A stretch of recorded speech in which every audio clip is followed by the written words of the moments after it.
T'est-il déjà arrivé de mener une réunion cruciale, le sourire aux lèvres et l'esprit affûté, alors qu'à l'intérieur, ton corps crie de douleur ou de fatigue? Est-ce qu'on t'a déjà fait sentir que tes cycles ou ta physiologie étaient un problème que tu devais régler seul, en silence, loin du bureau? Bienvenue dans cet épisode de Ma Bulle Bleue. Aujourd'hui, nous plongeons dans un silence trop souvent gardé, l'écho du travail au creux de nos corps de femmes. Dans le flux incessant des bureaux, des ateliers, des camions et des urgences, nous marchons parfois à contre-courant. Nous sommes là, bien présentes, et pourtant si souvent invisibles dans nos réalités, nos cycles et nos fatigues. Je te propose une parenthèse pour nous arrêter ensemble, pour écouter ce que nos corps ont à dire quand le monde du travail oublie de leur demander. Installe-toi confortablement, c'est ton moment.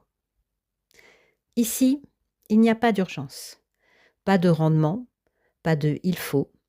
Il y a juste toi, moi et ce lien invisible qui nous unit toutes.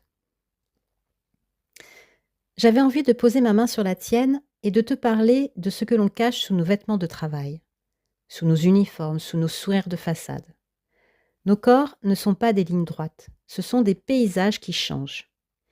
Il y a des jours où le se sent forte et d'autres où notre cycle nous rappelle à quel point nous sommes vivantes. Parfois dans la brûlure d'une endométriose qui nous cloue au sol sans crier gare, ou parfois dans l'épuisement sourd d'une nuit sans sommeil. Pourtant, dans le monde du travail, on avance encore si lentement. On nous parle d'égalité, mais on évite soigneusement l'équité. Aujourd'hui, trop d'entreprises préfèrent encore les faux-semblants. Sous prétexte de refuser des aménagements, qu'il s'agisse de flexibilité horaire ou de régulation thermique, on nous renvoie vers la médecine. On nous dit « faites-vous faire un arrêt maladie ». Mais on sait toutes ce que cela signifie. C'est le stress de décrocher un rendez-vous en urgence, quand c'est possible, et c'est cette petite musique de culpabilité qui s'installe quand on doit justifier notre nature par un papier officiel. Comme si être une femme était une pathologie. Regardons ces réalités en face. C'est cette femme cadre, dont le téléphone est devenu une extension du bras, qui mène sa réunion alors que son corps traverse les vagues de la ménopause. Elle se cache pour reprendre son souffle, craignant que ces bouffées de chaleur ne soient confondues avec une perte de compétence. C'est cette technicienne, seule dans son camion ou sur un chantier, pour qui la gestion de ses règles devient un défi de dignité. Elle doit ruser pour trouver des sanitaires propres, composer avec des vêtements de protection trop larges, pensés par et pour des hommes, qui entravent ses mouvements et sa sécurité. C'est cette femme, en parcours de PMA, qui mène une double vie héroïque. Entre 2 injections et une échographie matinale, elle court au bureau, jonglant entre les traitements hormonaux et l'espoir, sans oser dévoiler son jardin secret par peur d'être jugée moins engagée. C'est cette femme solo et aidante qui a déjà vécu une journée entière avant d'arriver au bureau. Elle porte le monde sur ses épaules, s'occupe d'un parent âgé ou d'un enfant et annule ses propres rendez-vous médicaux parce qu'elle passe toujours en dernier. Et puis, il y a celles d'entre nous qui refusent d'admettre que leur physiologie a sa place dans l'entreprise. Peut-être par peur d'être jugée fragile, mais ignorer son corps, ce n'est pas gagner la bataille, c'est juste s'épuiser en silence.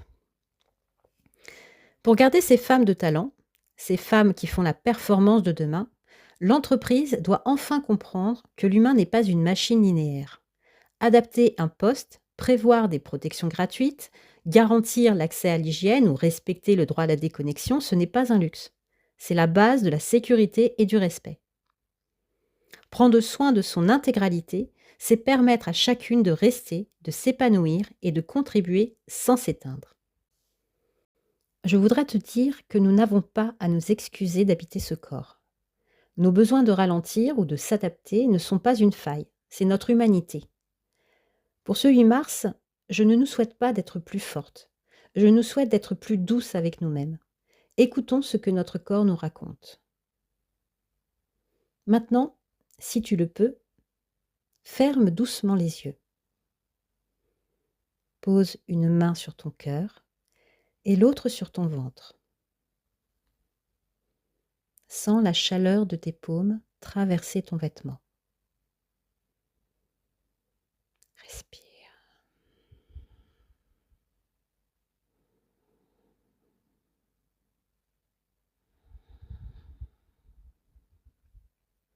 Inspire la reconnaissance pour tout ce que ce corps a porté aujourd'hui.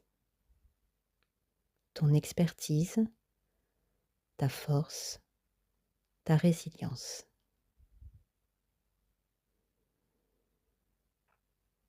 Expire toutes les tensions, les attentes des autres, les jugements.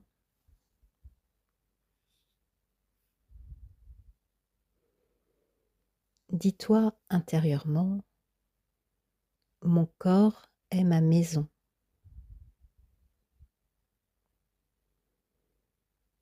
Il a le droit au repos.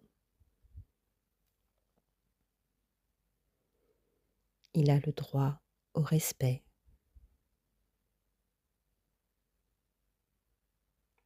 Je suis en sécurité, ici, dans ma bulle.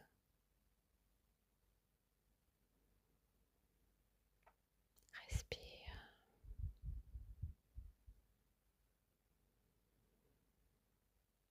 Maintenant, laisse se dessiner sur ton visage un sourire.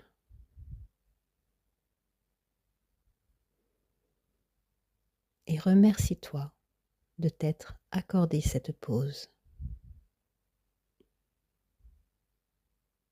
Tu peux maintenant ouvrir les yeux. Merci d'être là, parfaitement imparfaite. Et n'oublie pas que notre corps n'est pas un obstacle, il est notre chemin.